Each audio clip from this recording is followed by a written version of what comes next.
Hafez, do shta me të pyet një pyetje, mushafin të cilin e kemi. S'ka shtëpi muslimanit që se ka një mushaf. A është çaj mushafi kohës pejgamberit sallallahu alaihi wasallam?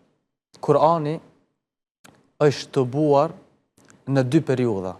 Kurani, si është grumbullu? Kurani është të buar në dy periudha. Periudha e parë është në kohën e pejgamberit sallallahu alaihi wasallam, edhe periudha e dytë është në kohën e udhëhecëve të drejtë. Mirë po, fjalat tubim, jeshtë dhe herë ka kuptimin e njëjtë. Në këtë rast, ka dy kuptime, tubim i shkrimeve, shënimeve të Kur'anit, si dhe kuptimi i dytë është tubim i memorizimit, ajo që e ki në kujtes është mësuar përmendsh. Dhe kjo është kuptimi i dytë. Mirë po, ajo që ka është interesante që të dy kuptimet janë zbatuar në kohën e pejgamberit sallallahu alaihi wasallam. Të dy kuptimet, pra edhe shkrimit, edhe të memorizimit, janë zbatuar në kohën e Muhamedit sallallahu alaihi wasallam.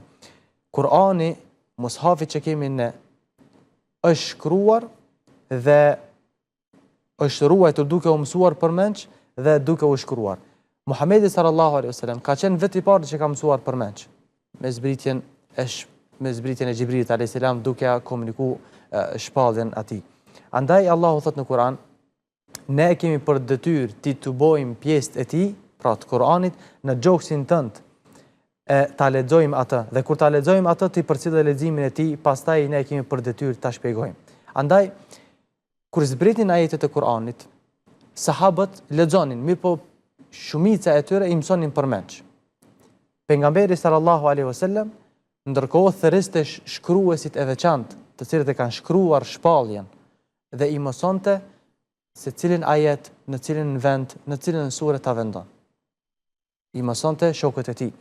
Dhe shkruesi që ishin atë kohë, i shkruan ajetet padyshim me kujdesje dhe përkushtim të madh, ashtu siç i mësonte pejgamberi sallallahu alaihi wasallam. I shkruanin në gjethe të palmave, i shkruanin në eshtra të deveve apo copave të lëkurave, copa metalit të holla, e kështu me radhë, kanë shkruar, domethënë metodat e asaj kohe. Po, metodat e asaj kohe të ndryshme.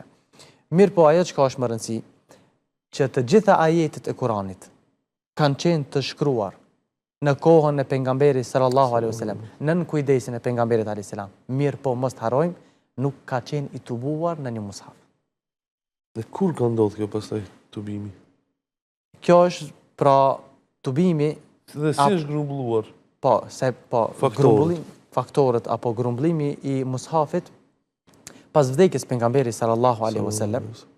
Pra derisa ishte gjallë nuk ishte grumbulluar në një mushaf.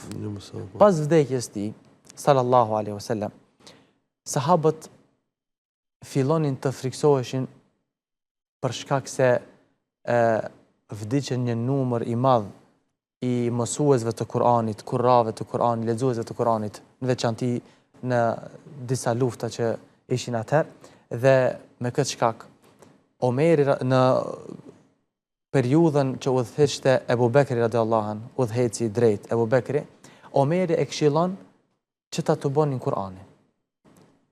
Pas një diskutimi, Ebu Bekri radhiyallahu anhu, Allahu qoftë i kënaqur me të, e ngarkon Zeid ibn Thabit për këtë detyrë madhështore, që ta tubojnë Kur'anin në një mushaf.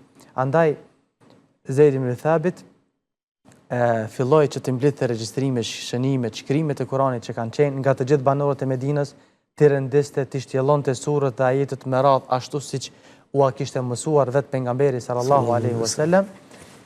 Dhe për ta bërë këtë, Zeidit i u deshën afër një viti punë.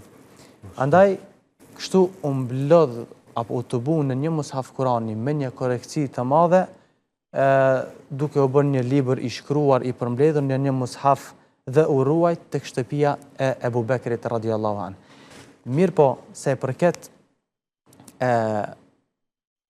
periudhës së udhëheqjes të tretë Uthmanit radhiyallahu anhu, gjatë udhëheqjes së tij, Uthmani urdhëron që ky mushaf që ka qenë një mushaf vetëm të shumë fishohet, të shumohet në shumë kopje, të bëhen edhe disa kopje të këtij mushafit.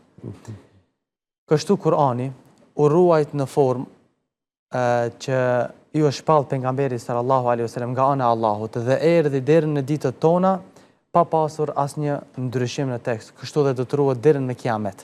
Në kohën e udhëhecit të drejt Uthmanit radhiyallahu an, shteti islam, kufit e këtij shteti u zgjeruan dhe Uthmani deshti që çdo qendër islame ta ketë nga një mushaf. Ka disa mendime, disa thonë që ishin 7 kopje, disa thonë 6, disa thonë 5. Allahu e di më së miri. Mirë pa ajo që ka është më rëndësi, edhe si konkluzion e gjithë kësaj që e tham, se ky Kur'an që e lexojmë ne, ky mushaf, është fjala e Allahut që është zbrit pejgamberi sallallahu alaihi wasallam. U mësua përmend nga sahabët. U shkruajt nën kujdesin e pejgamberit sallallahu alaihi wasallam. U mblodh në një mushaf në kohën e Abu Bekrit dhe u shumua në kohën e Uthmanit. Kjo është si përfundim i asaj që e tham. Allahu e di më së miri. Amin.